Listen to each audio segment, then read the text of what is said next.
A continuación, Reconstruyendo Memoria, solo por Cuapac Televisión.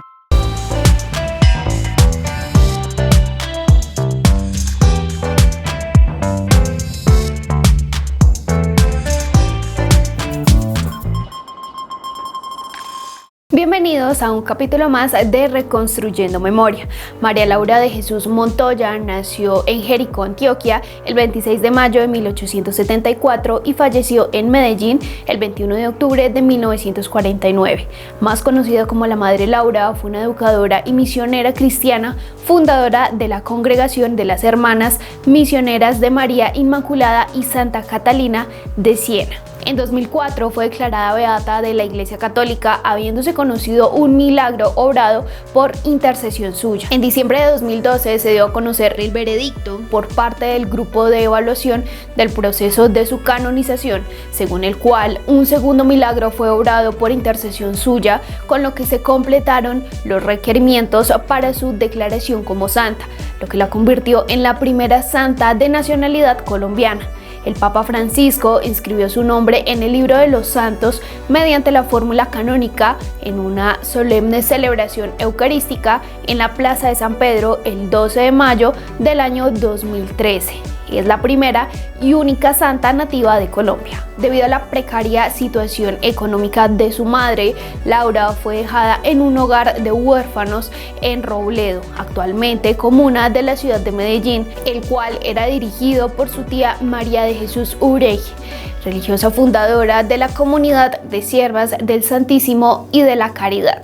Sin haber recibido instrucción previa, su tía la inscribió a los 11 años de edad como externa en el Colegio de Espíritu Santo, una institución educativa frecuentada por niñas de alta clase de la ciudad. No obstante, en razón de las adversidades que vivió al habitar un hogar de huérfanos sin dinero para comprar libros mientras estudiaba en un colegio de clase alta, se sintió marginada y al finalizar el año se retiró de la institución. Al año siguiente se marchó a vivir a una finca de San Cristóbal al cuidado de su tía enferma. Mientras estaba allí, se entregó a las lecturas espirituales que despertaron el deseo de hacerse religiosa carmelita. En 1887 regresó brevemente a Medellín al lado de su madre y al poco tiempo su abuelo se enfermó, por lo que se retiró nuevamente a la finca de Amalfi para cuidar de él hasta su muerte. La muerte de su abuelo empeoró la situación financiera de la familia. Cuando Laura tenía 16 años, la familia decidió que ella debía hacerse maestra para ayudar económicamente a su madre y a sus hermanos. De esta manera se presentó a la Escuela Normal de Institutoras de Medellín y obtuvo una beca del gobierno. Para su sustento al inicio de sus estudios, su tía María de Jesús le dio alojamiento, ofreciéndole a cambio dirigir el manicomio.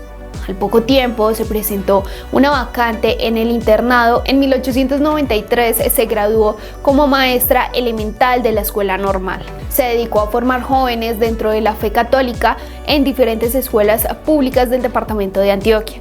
Su primera experiencia docente fue en Amalfi, en donde fue nombrada directora de la sección superior de la escuela municipal, según el decreto 234 de enero de 1894. En ella procuró impartir sus enseñanzas siguiendo una orientación religiosa que no era del agrado de todas las autoridades del municipio. Finalmente, algunos opositores a la formación religiosa interpusieron una queja ante la gobernación del departamento, a la cual la gobernación dio respuesta a favor de Laura, apoyada por el secretario de Instrucción Pública, Pedro Restrepo, quien la conocía muy bien desde su paso por la Normal de Medellín. La Guerra Civil de 1895 obligó al cierre de las escuelas del departamento, lo cual forzó a Laura a mantener únicamente las clases preescolares en su propia casa. En agosto de 1895 fue nombrada maestra de la Escuela Superior Femenina de Fredonia. La apertura de otro colegio de señoritas en Fredonia por parte del cura del pueblo propició un reto para Laura que no llegó a afectar su buen desempeño en la Escuela Superior Femenina, pues terminó siendo la preferida por la población. El 23 de febrero de 1897 fue trasladada a Santo Domingo. Allí decidió dar catolicismo a los niños en el campo. Debido a su experiencia docente, su prima Leonor Echevarría le ofreció colaborar en la dirección del recién inaugurado Colegio de la Inmaculada en Medellín. El colegio ganó mucho prestigio en la ciudad. En él estudiaban hijas de familias de ingresos altos.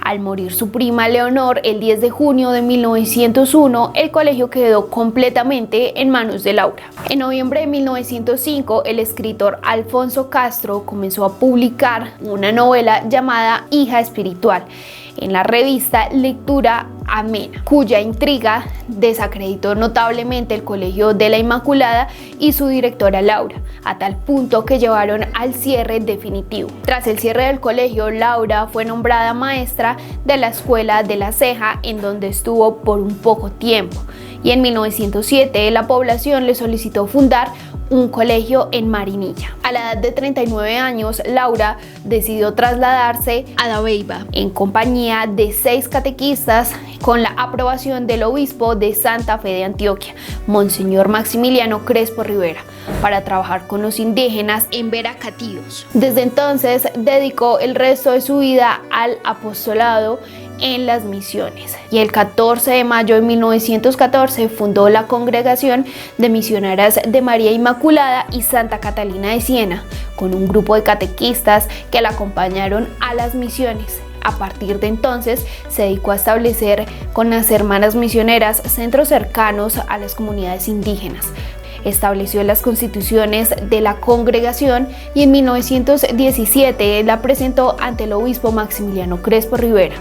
En 1919 fundó en San José de Uré una misión para trabajar con las personas de raza negra de la región. Practicó literatura, escribió más de 30 libros en los cuales narró sus experiencias místicas con un estilo comprensible y atractivo. Su autobiografía se titula Historia de la Misericordia de Dios en un alma. En 1939 el presidente Eduardo Santos la condecoró con la Cruz de Boyacá. Pasó sus últimos 9 años de vida en silla de ruedas. Falleció en Medellín el 21 de octubre de 1949 tras una larga y penosa agonía. La Congregación de las Misioneras contaba con 90 casas en el momento de su muerte y estaba conformada por 467 religiosas que trabajaban en 3 países. La causa de la beatificación de la Madre Laura fue introducida el 4 de julio de 1963 por la Arquidiócesis de Medellín. El 11 de julio de 1968, la Congregación Religiosa de las Misioneras, fundada por ella, recibió la aprobación pontificia. Fue declarada Siervo de Dios en 1973 por el Papa Pablo VI y posteriormente declarada venerable el 22 de enero de 1991 por el Papa Juan Pablo II. El propio Papa Juan Pablo II la beatificó el 25 de abril del 2004 en una ceremonia religiosa realizada en la Plaza de San Pedro en Roma en presencia de 30.000 fieles. El arzobispo de Medellín, Alberto Giraldo Jaramillo,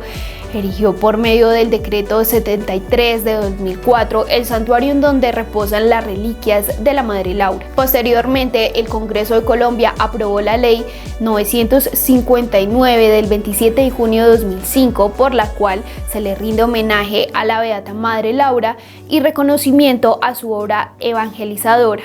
Su fiesta se celebra el 21 de octubre. Habiéndose reconocido ya un milagro obrado por intercesión suya sobre la señora Herminia González Trujillo en 1993, por el cual fue declarada beata, se reconoció un segundo milagro, siendo este realizado a favor del médico antioqueño Carlos Eduardo Restrepo, quien de una manera inexplicable para la ciencia fue sanado de su enfermedad terminal. La fecha final para la celebración del rito de canonización se anunció el 11 de febrero del 2013. Su canonización se realizó el 12 de mayo de 2013. A esta ceremonia asistieron aproximadamente 80.000 personas y se realizó en la Plaza de San Pedro de la Ciudad del Vaticano.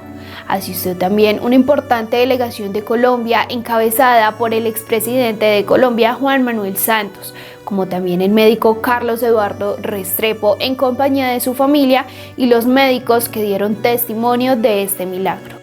Ruego por los que creerán en mí por la palabra de ellos, para que sean uno como tu Padre en mí y yo en ti, que ellos también lo sean en nosotros. Santa Laura Montoya fue instrumento de evangelización, primero como maestra y después como madre espiritual de los indígenas, a los que infundió esperanza, acogiéndolos con ese amor aprendido de Dios y llevando a Él con una eficaz pedagogía que respetaba su cultura y no se contraponía a ella. En su obra de evangelización, Madre Laura se hizo verdaderamente toda a todos, según la expresión de San Pablo. También hoy sus hijas espirituales viven y llevan el Evangelio a los lugares más recónditos y necesitados, como una especie de vanguardia de la Iglesia. Esta primera santa nacida en la hermosa tierra colombiana nos enseña a ser generosos con Dios, a no vivir la fe solitariamente, como si fuera posible vivir la fe aisladamente, sino a comunicarla, a irradiar la alegría del Evangelio con la palabra y el testimonio de vida allá donde nos encontremos, en cualquier lugar donde estemos, irradiar esa vida del Evangelio. Nos enseña a ver el rostro de Jesús reflejado en el otro, a vencer la indiferencia y el individualismo que corroe las comunidades cristianas y corroe nuestro propio corazón.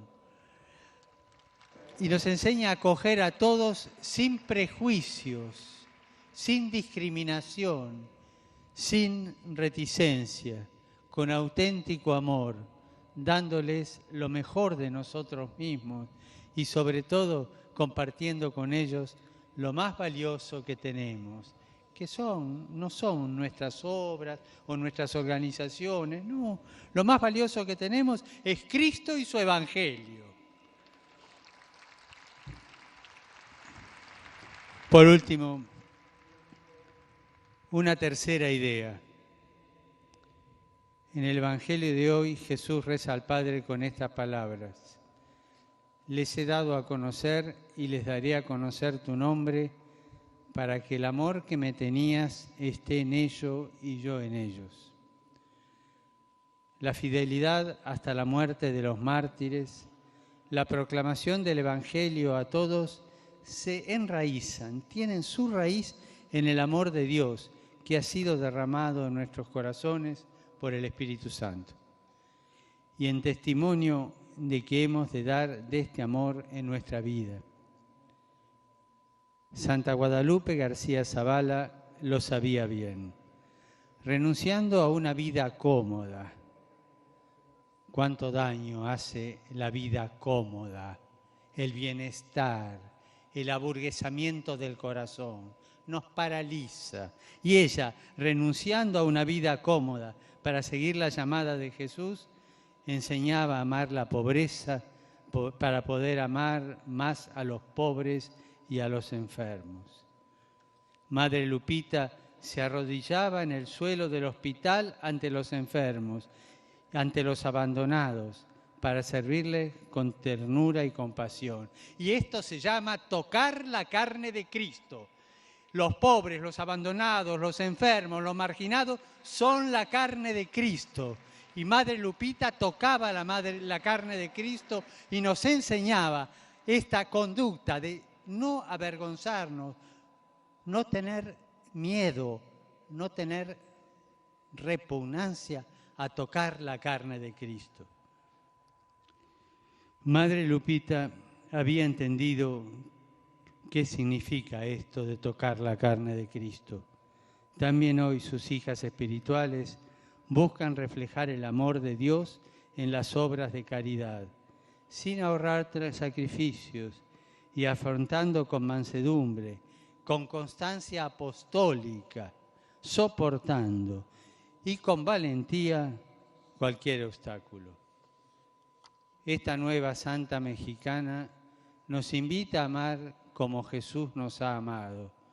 Y esto conlleva no encerrarse en uno mismo, en los propios problemas, en las propias ideas, en los propios intereses, en ese pequeño mundito que nos hace tanto daño, sino salir, ir al encuentro de quien tiene necesidad de atención, comprensión y ayuda, para llevarle la cálida cercanía del amor de Dios a través de gestos concretos de delicadeza, de afecto sincero y de amor. Hemos llegado al final de nuestro capítulo el día de hoy. Los dejamos con toda la programación del Canal 13 y nos vemos en un próximo capítulo.